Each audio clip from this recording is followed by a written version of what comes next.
Jangan lupa like, komen, dan subscribe channel YouTube TVRI Bengkulu dan nyalakan lonceng notifikasinya.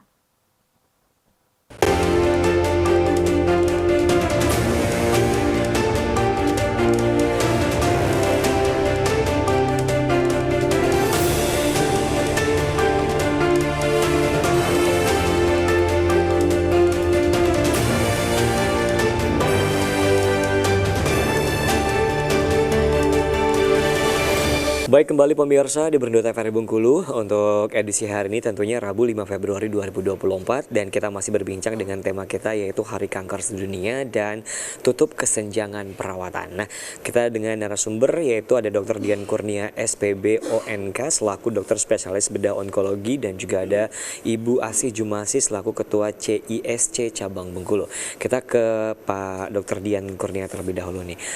Dokter, apa beda kanker sama tumor? Ya, oke. Ini pertanyaan awal sebenarnya yang sering orang tanyakan tuh, dok saya kena kanker atau saya kena tumor? Iya. Jadi sebenarnya tumor itu adalah gambaran umum saja. Tumor gambaran umum dari kanker. Jadi kalau seseorang memiliki benjolan di tempat yang abnormal, ini kan tidak ada benjolan sebenarnya. Begitu ada benjolan di tempat yang abnormal, kita bilang sebagai tumor. Jadi tumor itu adalah gambaran umum saja sebenarnya. Oke, baik. Kalau ada benjolan yang abnormal. Nah, tumor ini nanti akan kita bagi menjadi tumor jinak dan tumor ganas. Nah, yang bisa dia maksud dengan kanker adalah tumor yang ganas. Oke, baik. Nah, kalau tumor yang jinak berarti bukan termasuk kanker? Bukan termasuk kanker. Oke, baik. Nah, ini semisalnya dok, ada pasien kanker nih yang udah dioperasi tentunya. Kemudian sembuh nih, bisa beraktivitas lagi seperti biasa. Terus selama kurang lebih 3 tahun. Kemudian drop lagi dan sampai akhirnya meninggal dunia ya. Nah, ini penyebabnya apa? Apakah sel kankernya itu masih ada, dokter? Belum terangkat sepenuhnya oleh operasi tersebut atau seperti apa? Dan setelah operasi, apa yang harus mereka lakukan, dokter? Ya, oke. Jadi seperti yang saya jelaskan tadi bahwa kanker itu bisa kambuh kapanpun juga. Bisa menyebar kapanpun juga. Kenapa dok? Kan sudah diangkat. Iya. Itu pertanyaan. Jadi gini, jadi kanker itu kenapa dia sangat berbahaya? Karena dia misalnya ada sesuatu bangunan, kanker ini dia tumbuh sebenarnya di dalam rumah ini. Kemudian kemampuan yang terbesar di kanker adalah kemampuan dia untuk menerobos nih rumah. Jadi rumah ini bisa diterobos sama dia. Setelah dia menerobos ruangan ini, di sebelah ruangan ini banyak sekali selokan-selokannya. Pembuluh darah vena, pembuluh darah arteri, ada pembuluh limfatik namanya. Nah, disinilah sebenarnya yang dia masih ada. Masih bersembunyi di sana. Masih bersembunyi di sini. Karena dia begitu dia masuk dalam saluran ini, dia akan bersirkulasi ke seluruh tubuh. Di sini terjadi penyebaran ya, dokter. Sehingga yang dorman inilah nantinya pada saat kondisi-kondisi kita yang tidak baik akan menempel kembali ke tempat-tempat yang paling sering tulang, paru-paru, hati dan otak, dan ini semua komponen-komponen penting.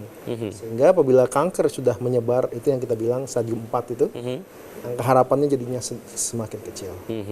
Oke, nah setelah operasi harusnya, baiknya setelah dinyatakan, wah ini nggak ada lagi nih sel kankernya kata dokternya misalnya ya dokter. Terus mungkin tidak diperlukan yang namanya kemoterapi. Nah, baiknya pasien tersebut apa yang dia lakukan? Apakah tetap melakukan aktivitas dengan seperti biasa atau tetap kontrol? Jadi setelah dia terangkat, artinya pada saat itu pasien itu akan bebas tumor kita bilang. Oh, pasien bebas tumor. Tapi ingat tadi saya bilang bahwa sebenarnya sel-sel kanker ini masih ada di dalam sirkulasi dia. Kalau tumornya sudah hilang dalam tubuh, kita bilang sebagai kondisi yang bebas, disease free kita bilang. Setelah itu ada pengobatan tambahan yang saya bilang tadi sebagai adjuvan. Banyak sekali adjuvan ini. Kemoterapi itu fungsinya untuk itu tuh.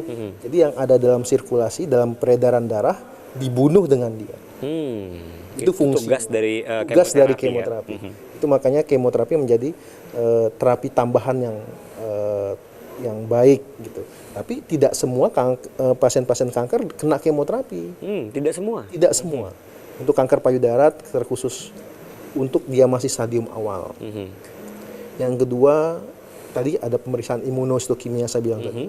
Kalau dia subtipe yang luminal A, ukurannya masih kecil, kita tidak lakukan kemoterapi. Cukup dengan hormon terapi namanya. Hormon terapi.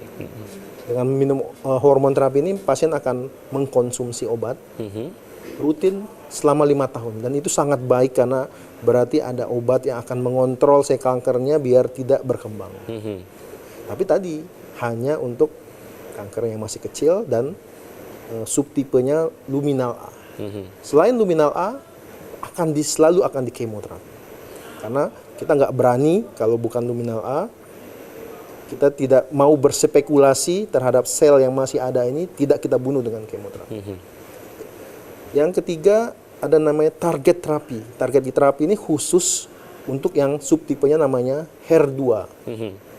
Target terapi. Jadi untuk pasien-pasien yang dia merupakan golongan yang HER2, akan ada cara menghalangi pasien biar tidak terjadi kekambuhan di tahun ketiga itu dengan obat-obat target terapi gitu. Target terapi ya. Jadi memang setiap pasien-pasien saya akan selalu kontrol ke saya.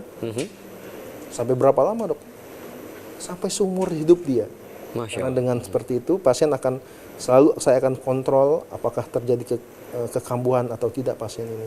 Apakah terjadi penjalaran atau tidak. Itu yang akan selalu kita evaluasi untuk pasien-pasien. Oke, baik. Berarti seumur hidup ya harus dikontrol kembali dan dievaluasi kembali ya dokter ya. Nah, kita kembali ke Ibu Asih Jumasin selaku Ketua CISC Cabang Bengkulu. Nah, untuk selaku Ketua nih dari CISC Cabang Bengkulu ini sendiri, kalau kemoterapi menurut Ibu penting nggak sih Bu untuk pasien-pasien dari penyakit kanker yang survival ini sendiri? Sebetulnya yang tadi dokter onkologi bilang ya, ada yang diperlukan kemo, ada yang tidak, dan ada yang diperlukan sinar, ada yang tidak gitu. Tergantung kondisi kanker itu sendiri. Nah, memang kalau kemo itu kan dia untuk mencegah timbulnya kanker kemana-mana gitu. Jadi memperkecil sel-sel kanker untuk bergerak. Jadi sebenarnya sih ada manfaatnya sih di kemo tuh bagi yang stadiumnya sudah ya bukan awal ya, stadiumnya sudah agak tinggi lah gitu, misalnya stadium 3, nah itu masih bisa diinikan. Jadi itu kan perawatannya itu kan paling kemo ya, sinar radioterapi. Nah, terus yang tadi dokter bilang kan kita harus selalu kontrol. Nah, kontrolnya itu untuk mengevaluasi. Jadi evaluasi itu kontrol misalnya per bulan kan ada. Nah, nanti ada yang per 3 bulan sekali, per 6 bulan sekali, dan per tahun. Nah, itu selama 5 tahun ya dok ya, selama 5 tahun. Nah, terus misalnya ada juga yang sampai dia sudah 20 tahun, 30 tahun masih kontrol. Karena kita perlu evaluasi tadi ya. Jadi ya alhamdulillah saya juga ya evaluasi per tahun itu hasilnya bagus semua. Itu menandakan bahwa sel-sel kankernya aman. Jadi nggak ada ya insya Allah mudah-mudahan bersih ya. Tapi kalau misalnya seperti ada benjolan, kita kan karena sudah punya pernah sel kanker itu tumbuh di tubuh kita, jadi kadang-kadang ada benjolan ini sebenarnya nggak apa-apa sih, ganglion ya dok ya, ya minta dibuang juga gitu. Jadi dibuang. Jadi kita yang namanya gitu karena ya waspada ya, termasuknya waspada tadi. Jadi harus dilakukan juga. Makanya bagi penderita kanker yang sudah terjangkit ya, terus yang sedang perawatan jadi kita harus tetap bersuara ya, bersuara kepada siapa? Kepada dokternya, gitu kan. Jadi apa yang dirasa, apa ini selalu konsultasi. Dia nggak berani di grup ya dok ya. Di grup itu begini-begini, dokter nggak menjawab. Saya sendiri yang japri sama dokter dan saya sendiri yang menjawab gitu. Saya bantu jawab gini. Ya alhamdulillah lancar gitu. Akhirnya mereka semangat lagi. Gitu. Oke, baik. Sebelum jeda iklan, satu pertanyaan kembali tentunya ke Ibu. Untuk kemoterapi merupakan layanan BPJS, Ibu? Ya, waktu dulu tahun 2019 ya dok ya, itu kan dokter onkologi baru ya, baru ada di sini. Nah kebetulan tuh alhamdulillah dokter onkologi ini punya gitu untuk kemo ya. Nah terus tidak di cover BPJS. Setelah pelantikan CSC di tahun 2019 kami mengusulkan bahwa ya dengan pemerintah ya dok ya, itu semuanya segera diadakan kemoterapi itu supaya pakai BPJS. Alhamdulillah terlaksana dengan kepala BPJS sendiri tahun 2019 ya. Nah ini yang sinar radioterapi ini kan belum ada nih di sini. Nah nanti mau ada, kata dokter katanya sudah ada bangunannya, alatnya juga sudah ada, dan tenaganya juga mau diundang ya istilahnya. Ya alhamdulillah kalau gitu kan berarti apa yang diharapkan oleh CSC itu terwujud. Oke, amin, luar biasa tentunya. Terima kasih, dan kita akan jeda iklan terlebih dahulu. Tetap bersama kami di Berindo TVRI Bengkulu.